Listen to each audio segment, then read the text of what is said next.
What's up, co-reporters? Welcome back to my channel. Last night, they played the finale episode of this season of Teen Mom Next Chapter, and holy moly, we've got a lot to talk about when it comes to Amber's storyline. Her daughter being asked that question at school, the episode that she had in front of the Uber driver who was just trying to earn his check for the day. So much going on, but per usual, I watched the show using Philo, which is a streaming service for reality television, just like Netflix, but reality television focused. It's got multiple stations. There's about 70 of them, including VH1, MTV, Lifetime, you name it, they've got it. I've got an affiliate link in the description box of this video if you too would like to sign up for a free trial. Now, speaking of Amber, why don't we just go ahead and get into it? All right, you guys. This episode kicked off with her pretending that Gary ran away for no reason. She really wanted us to believe that she couldn't possibly fathom why this man would suddenly up and leave without his phone, right? And then we saw some of the social media comments, such as this one, where people blamed Amber and assumed that she offed this man, which, listen, I do not blame people for thinking that based on Amber's history. She has a history of violence. We do not call her Kung Fu Portwood for nothing here on the Grace Report YouTube channel, right? Need I remind you about the time she punched Gary in the head? She could have made him go deaf in that ear. That's how Halle Berry went deaf. She said that Wesley Snipes punched her in the ear. Her eardrum ruptured, blood hit the ceiling, and she had deafness in that ear ever since. And we saw her try to kick him down the stairs. We heard about the time that she pulled out a machete on her second baby daddy, Andrew, chased him around the house while he was holding their baby. So when a man, I'm scratching because I accidentally ingested some coconut and I'm allergic to coconut. My friend, she should have taken some antihistamines, actually. My friend, she made une tarte aux figues, like a fig pie, and she gave it to me, and I'm like eating it, and she's like, yeah, like, and she's listing out the ingredients, and she used coconut flour. So actually, give me a second. Let me take some antihistamines so I don't scratch. All right, I am back in action. That was my last one. So yeah, obviously, people would think that Amber had something to do with this. It's just natural, right, when you follow the patterns. And everybody except Macy Bookett anyway, because she calls Caitlin to let her know that she was going to be driving 2.5 hours down to North Carolina, or is it South Carolina, to the cabin that Amber was abandoned in to go check on her. Janelle, by the way, she was quite the jump scare, you guys. As soon as her scene started, I was like, oh, who the hell is this? They brought her back? Oh, I completely forgot. That's right. We did an episode with her and then she completely vanished. But all right, welcome back, Janelle, I guess. She is talking about like how sad it is that she is leaving her swamp. It's the end of an era. That's the swamp that she got together with David. Now their marriage imploded. He is off squatting on her boat at the time. Now these days, actually, he's been rehomed by some random girl over there. And Janelle is ready to move to Las Vegas with her children to chase her latest boyfriend. I actually have to ask you guys, did you notice? So typically when these girls shoot these little vloggy style scenes, they have the other girls in the chat responding to them in the comments, right? So up above where you see Brianna's icon and you see, I think, Amber's icon, like usually it's like a bunch of girls, like if they're friendly, like they will be in each other's chat. So in Janelle's, she had nobody except for Brianna leaving a message. Normally it's like, whoop, one bubble, the next bubble. So that was something that really, like, kind of made me laugh, I gotta say. Now, she apologizes as they're cleaning up the house and everything like that. She apologizes to Barbara's son Jace about being a deadbeat his entire life and not getting rid of David Eason sooner as well. So I do have to say, Janelle, that it was a great thing that you did there to apologize to Barbara's son. But I, at the same time, kind of feel like, you're not only apologizing for not getting rid of David sooner. You should also be apologizing for getting on that internet and claiming that your child is the problem in your house and that everybody in your house needs to be protected from this child. Like, that was some truly, truly, truly scummy behavior. Like, honestly, like, ugh, the way my insides just twist thinking about the level of betrayal that this boy went through when all of that happened. Like it was just a double, triple, quadruple traumatism for him. And my heart truly does go out to him. And then Janelle talks about how Jace like once told her that he just wants all the drama, all the problems to stop. He told Janelle, listen, CPS has been involved in my life since I was born. Like, when is it going to end? And it's like, girl, are you not embarrassed? Like, that is true. That CPS has been involved in all of your kids' lives since the day they were born, right? And you got 3 of them. You had 3 chances to get it right, and you never did. Like, that is, and the fact that you still are blaming it on David, or you're blaming it on Barbara, or you're blaming it on whoever, is a problem. Janelle, you are the problem. Jace is not your only traumatized child here, And so she asked Jace if he feels any anger or resentment towards her. And he says that he did in the thick of things. And he's nodding yes, as he's trying to say, like, yeah, I did back then. But it's like, she's wanting him to say that he doesn't anymore, but he never actually explicitly says that. So I don't know if you've watched the scene, like go back and watch it, but you'll see that he never does. And then she decides to go ahead and blame things on Barbara, right? Who is Jace's real mom, the one who raised him his entire life, while Janelle wanted to go party and everything and described motherhood as a jail. And then that scene kind of just ends there, right? I do truly, truly feel bad for kids like Jace who are born to parents like Janelle, like David, like guys, who's that other guy? Why am I thinking Kiefer? She didn't have a baby with Kiefer. Of Nathan, like Andrew, like just so many people. It's really, really like the Butches and the Aprils of the world. Like there's millions of kids born into that. And it's just really, really sad. It is. Now, let's go on over actually to Vegas, where Janelle is about to be moving, and take a look at Ashley. So Ashley's major storyline, and I'm not surprised that it's actually getting airtime already, even though it's something that recently happened, is the fact that Bar went after that. He popped up in her house and everything like that, uninvited, because he was pissed. Last week's episode, we saw that she filed the divorce paperwork. So like she's done with him. He knows she's done with him.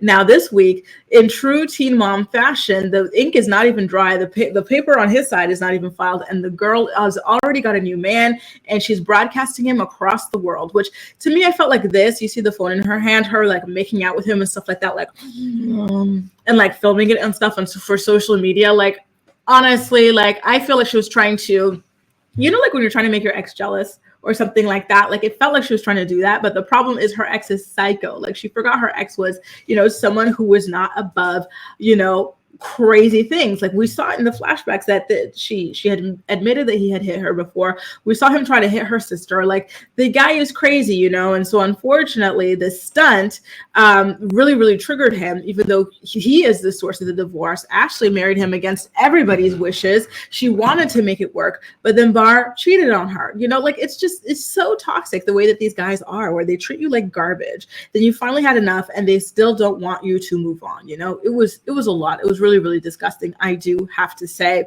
And so as we flash into the 911 call, we actually get to hear the call that her mother made. She was begging for help. She was like, please, please, please, like my daughter's in her house. Her boyfriend had broken in. He's not even supposed to be in this state. He's got like guns and stuff like that. Like he's, and you can just feel the fear, the stress, the anxiety in her mom's voice here. And, my heart was just really, really, truly going out to her in this, because she didn't know like in what state she would find Ashley when she comes to the house, or even if she would find Ashley. Like, was Bar going to abduct her? Like, you really never know with unhinged, violent people like that, right? Let's take a break from this, you guys, okay? And let's head over to Michigan. The ambiance is not going to be any lighter because we're still dealing with difficult things up in Michigan, but let's head up over there anyway, okay? And so who are we taking a look at? We're observing Caitlin and Tyler. I really like this bob on Caitlin, but is it just me or is this a wig? I feel like this is a wig. I feel like this is like a hybrid between synthetic and natural hair. Someone let me know. But I do like it. I don't know if they were filming with this hair to kind of like maintain a certain level of consistency, because I guess Caitlin had changed her hair and this is the closest to the hair she had started the season with, though I don't think so. I'm pretty sure her hair was purple this season. But either way, I really, really do like that. I really do. So she is reaching out to Teresa to ask for a visit with Carly this year. Remember, they had always had these annual visits or whenever they could kind of visits. And Teresa just says, no, it's not going to be possible. And so Kate decides to go ahead and post similar to what she's done recently, right? There's a lot of drama going on between Tyler and Caitlin and Teresa and all that right now because she's once again ranting about the fact that they have denied her access to her birth daughter and her birth daughter access to her, biological sisters and everything like that. It's a very, very tricky situation. Like I do actually have a YouTube video explicitly discussing this that you can definitely go ahead and check out on my channel. I have reached out actually to some social media people who have gone on the record. They're typically adoptees. So like the Carlys in these situations who have very mixed feelings, and some of them have very negative feelings about adoption and everything like that. So hopefully I'm going to be able to get like at least one of them here on the channel so that we can learn a little bit more about that together. I do also plan to rewatch Caitlin and Tyler's 16 and Pregnant episode to see exactly what it is that they were promised, because, I don't want to like be too brash when it comes to the way that they're feeling, because at the end of the day, these were children, who grew up in very unfortunate, very dire circumstances that were, in my opinion, preyed on by a for-profit agency, right?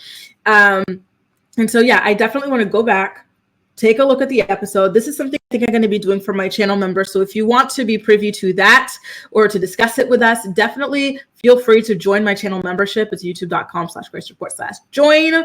Or if you are on desktop, just hit that join button down below. Okay, you guys, because this is a very, very serious topic and I really want to do it justice. And in order to do that, I will have to go back and watch it from the beginning, specifically their episode. Now, let's get back to Ashley. I'm getting like kind of whiplash here, but here we go.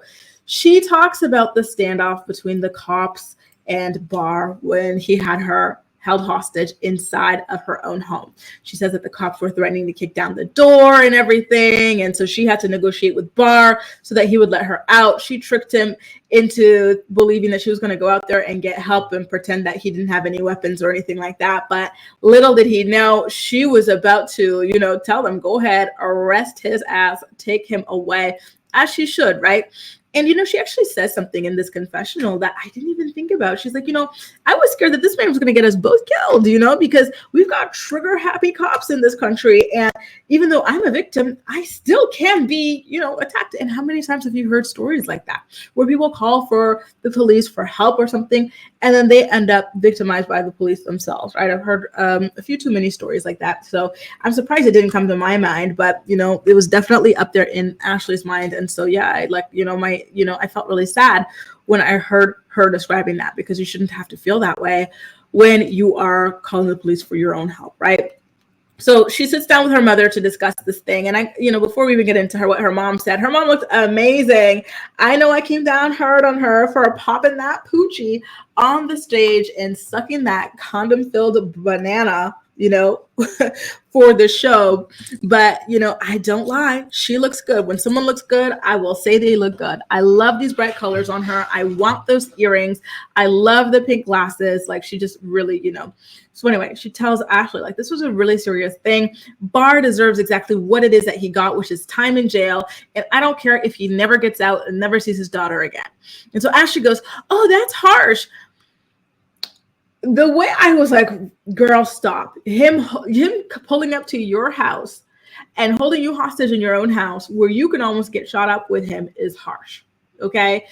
Him putting hip balls on you in the past is harsh. Him trying to beat up your sister is harsh. So don't sit here and tell your mom, who drove across state lines not knowing if you were DEAD or alive, that the man who did this to you and your family, being in jail is a harsh thing. Oh my God, like, come on now. I couldn't, but, I was happy that her mom kind of told her, listen, Ashley, like, I need you to start taking this seriously. I don't like this nonchalant attitude. Like, this is affecting your daughter. You got to stop these games. And, I get it, because this has been a thing. This has been a theme in Ashley's relationship with Bar for several years. Her family has been through it with her, right? Like I said, her sister was targeted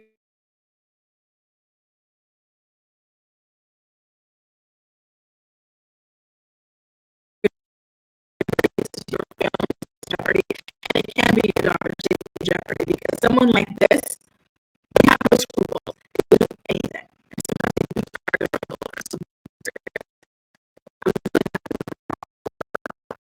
Let's get into this Amber storyline, you guys. Gary is found. Yes, he is safe and sound up in New Mexico, or is it down in New Mexico? And Amber just acts so like, relieved, and she's like crying with no tears coming out and everything like that, per usual. It truly was the performance of a lifetime, people. She was acting like she had no clue what happened. How could he just disappear like this? Is he okay? Is he okay? Girl, why he ran away. So at this point, Macy was driving her halfway to Indiana. She was going to drop her off somewhere on her way back to her own home. So she doesn't drive Amber all the way back up north and come back down south. It just didn't make sense, right? So for the other half of the ride, her producer, Larry, would have to drive her. And, as she's talking to him, she's like, oh no, like, Amber, like, hang on. Before it even get to time to try to explain what happened to Gary, she's like, okay, well, like his dad, he found my Wikipedia page apparently, and that's why Gary decided to leave me. And it's like, okay, well, let's take a look at your Wikipedia page. Like, it's just a Wikipedia page, girl, right? Like, it's just, what could they possibly say about you? Like random rumors. So here are some of the highlights, right? They talk about how she had committed DV against her partner. Like, we witnessed her on screen punching, slapping, choking the first Gary. She pleaded guilty to 2 felony counts of DV. Then we found out about the other time she did it to another man, this time with a weapon, more specifically a machete. And she just plays it off like it's something like so crazy and casual. Like, it's just my Wikipedia. No, he found your history of extreme DV, Amber. And, it's funny because prior to this being filmed, when she was like on social media, she claimed that the reason why his family did not want her with her is because she's white. She's like, oh, like his family's like Vietnamese. They didn't like me because I'm white. Girl, you're not just any white. You're violent white. You're whip my son's ass white. Like that's a little bit different. You know what I mean? So she's just such like an untruthful person. I'm sorry, but I have to laugh at all of the theatrics. She was putting on the performance of a lifetime this entire episode, like trying to really convince us that she had no clue why this man would up and leave. Like, his parents did not suddenly tell him to leave you over the Wikipedia page or like your history while you guys were out in a cabin in the woods. Like, I'm sure his parents knew about you well before all of this and that they had been convincing him already. But I think for him, the last straw was something you did. And I've been saying this since like prior episodes that like, if you look at Amber's eyes and her smudged makeup, like it's got that like going through something kind of look to her, you know what I mean? Like, she's like, her health is slipping, her mental health anyway. And so I feel like there was an episode where it just got so bad and Gary was actually in fear of his life, and that's why he left without looking back, and that's why the phone was still in her possession in the house. He couldn't even take that to make sure that he arrived to his destination safely. Like, that is a serious, in my opinion, to leave that way. Like, you were seriously scared and you were fleeing, not just ghosting somebody. Now, when we turn over to the Shirley house, Christina has had it with Amber, right? Like, take a look at what it is that she, as Leah's mom, had to answer to. So Leah comes home from school. Everybody at school is talking about Gary the friendly ghost, right? And they're wondering, just like the people at the beginning of the episode on Instagram, who were thinking that Amber offed this man. The kids at the playground are asking Leah, did your mom off that man? Can you imagine that as a kid? Like, you're just like at recess, just minding your own business. Do they still play that tetherball thing? You're playing tetherball or something, like you're doing hopscotch, and all of a sudden someone comes up to you asking if your mom offed the random guy that she was dating and got engaged to within like a couple of days. Like, poor Leah, she really has been going through it with Amber as her mom. And Christina is just disgusted. And honestly, I would be too. I literally gasped. And Gary tries empathizing with Amber, and Christina just is not having it. She says, listen, I just wish that Amber would realize that men come and go, but the only thing that is constant in your life, they're your children, right? So like you need to like show up for your children and love on your children because they will always, always, always be there. And, I really hope that Amber got that message loud and clear. Listen, did you guys get to see a preview of the reunion? Because I didn't get to see one. And I want to know like what goes down, because I feel like this comment would piss Amber off because it exposes her, right? And I want to see Christina chew Amber up and spit her out. I want to see Dr. Drew take her to task. I want to see some accountability from her. I want people to tell her we don't believe the lies she's peddling about Gary's disappearance. Like this is some juicy stuff. I really want to see it play out. And I really do hope they're doing a reunion, because it seems these days reunions are getting canceled. I know, like, for example, the Housewives in New Jersey, they didn't do a reunion. Selling Sunset is not doing a reunion for this season. And so I hope that's not the case for the Teen Mom world. Whew. Now, let's get into Vegas, you guys. It's still sad stuff, but at least we're in Vegas, right? Janelle has to drive Kaiser somewhere to a meetup point so that Nathan can spend time with him. He had been promising to spend time with his son. It's been ages since he's seen this child, and Kaiser is so looking forward to this. But guess what? They get there, they wait, just to find out that Nathan is not showing up. Like the deadbeat of all deadbeats, like I just can't. He claims he didn't get permission to show up, but I'm not sure how truthful that is. Like it's an in-state visit, but I'm not familiar with the, how this works. Like, because remember, Nathan has charges against him for strangling his latest victim. So maybe he had something to do with that. Maybe he's under house arrest. I don't know. But I felt like the excuse was a little bit bogus. But nonetheless, it did really upset me to see Kaiser cry about not having seen his father in 2 years. Why, oh why do people do this to children? Nathan wanted that kid with Janelle. And look, did he ever show up for him? No, not really. Now, let's get back to Michigan, all right? It's time for Caitlyn and Tyler's story again. So at this point, they're still talking about how, like, initially, like, they were under the impression it was an open adoption in which they would be able to have annual visits with Carly, and how, like, what a rude awakening it is for them that is not the case. And so again, like I said earlier, I will be rewatching Caitlyn and Tyler's 16 and Pregnant episode. You can join my channel membership so that we can watch that, discuss that together, because there's a lot to uncover there, and it's been ages. It's been like 12 years since that aired. So I think actually watching it back and seeing what was literally said when explained to these children who were in a vulnerable situation, I think it's going to help us a lot to really understand why they're feeling the way that they're feeling right now, and why they're lashing out the way that they are lashing out right now. And so how long at this point has it been since Brandon and Teresa were on speaking terms with Caitlyn and Tyler? Because they're filming about Brandon and Teresa ignoring them already. And this, I think, was filmed at least months ago, maybe almost a year ago or something like that. And now here we are, like a year later, still in the same place. Like, it makes me sad. And you know what else makes me sad and kind of angry? This lady, Tyler's mom, Kim. Out of the foursome that we saw of April, Butch, and her, or maybe I should say threesome, April, Butch, and her, she seems like a normal, stable lady. She can't be that normal, though, because she did marry Butch and have kids with him. But nonetheless, she looked like she had at least gotten her life together. So why couldn't she have been like that safe home for Caitlyn and Tyler so that they would be able to keep their child? I'm really curious about what the story is with this woman. Did Tyler ever go ahead and release a book about his life? I'm going to have to look into that because I want to know more about her. Now, let's get into Amber. Like I told you guys, Macy drove her halfway to Indiana. For the other half, a producer took over.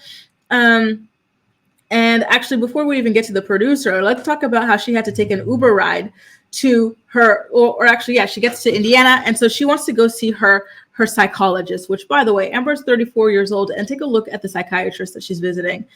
A man who does psychiatry for children and adolescents, of which she is neither, very, very interesting. So this Uber driver is coming to pick her up to take her there, right?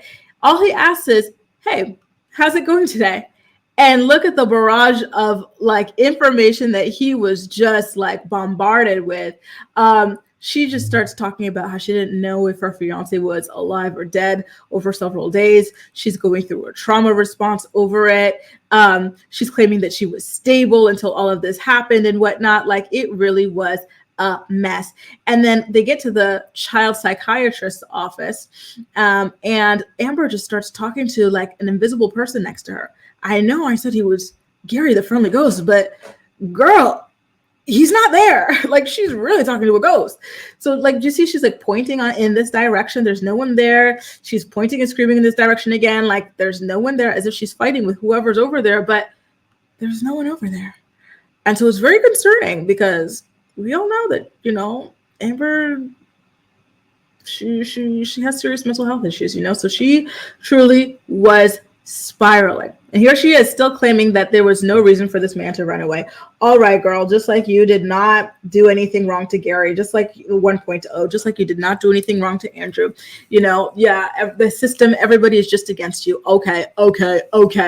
And then here she is, screaming about how the whole world thought that she offed that man. And again, this poor, nice, sweet Uber driver just asked her how her day was.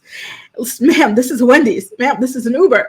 And this is all the information. He's finding out that the lady that he picked up, she was suspected of offing her ex-fiance. This is a lot, What was the last thing that she said? She said that she didn't even want to get out of the car. As soon as you say that type of stuff and you're telling me you don't want to get out of my car, I start worrying that I'm next, girl. Did you off him? Am I next? Whew. So Kiki, the producer, is the one that she was talking to at the end. And she's like, no, I can't believe the whole world thought this. Girl, you know exactly why the world thought this.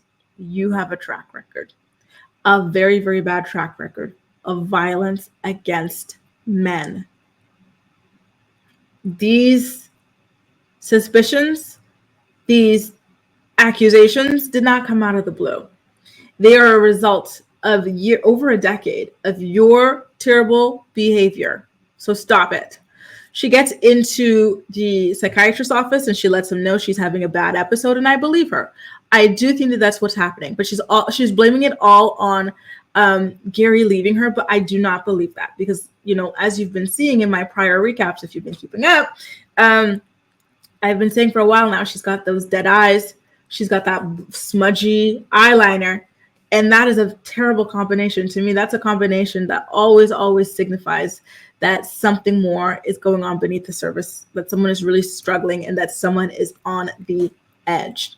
And it's not just regular, you sneeze and your mascara is still wet and it smudges. No, it's a specific type of smudge. I don't know how to describe it, but I just know it when I see it.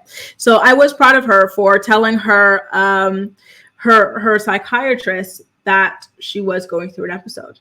That's a good way to help people be able to gauge the situation and to help you. And so she sits down and she just starts talking about everything that happened and how this is the man that broke her. And then she plays victim. How many people have I lost in my life? Oh, girl, that's sad that you've lost boyfriends, but be serious. It's a normal part of life, especially as a 30-something-year-old woman, you're going to have many breakups. Stop it. Okay. What about your kids? Both your kids have lost a mom, right? Both your kids have never really had a mom, or a willing mom, or a mom that was happy to be a mom, in my opinion anyway. So why don't you cry about that? This whole session over a man? I have never seen you like this over your daughter. I have never seen you like this over your son. It's crazy how these people, like the Ambers of the world, like the Janelles of the world, care about men more than their own children. Very, very crazy. Now, did I say anything about Cassano and Mackenzie. I feel like I was just so wrapped into some of these storylines, I forgot about them. So real quick before I wrap it up here, Cassano, he planned a wonderful, very thoughtful engagement for Mackenzie, and he involved her entire family for it. So her family has a tradition ever since she moved to Florida of coming to Florida to collect her kids, and then they go back to Oklahoma and spend the summer with her kids, right? And so Cassandra thought that this would be the perfect time for him to ask her to marry him. And so he was coordinating it with her dad, her sisters, and she was completely surprised when she showed up at the beach. She thought she was just going to be doing a sisterly photo shoot, but nope, at the end, Cassandra was ready for her with her kids and her family and friends. And I thought that it was super beautiful, and I thought that it was super duper special as well. So congratulations to them. You know, in fact, I'm actually kind of happy that I forgot about this, because I feel like it's better to leave off on this kind of note than on like, this kind of a note, right? Anyway, per usual, it's been great chatting with you guys in the chat box. For those of you who are watching the replay, or let me know what you think about this episode in the comment section down below. And as usual, we'll chat. I need to lie down after this, because this episode, was quite the whirlwind. That's all for now. Don't forget to subscribe to my channel if you haven't already. Don't forget to sign up to my channel membership if you want to go down the rabbit hole on how this adoption situation with Caitlin, Tyler, Brandon, and Teresa went down back in the day. And you can also get a week free trial to Philo to watch Teen Mom and, thousands of other shows online. That's all for now. Thank you so much for watching, and I'll see you next time. Bye, guys.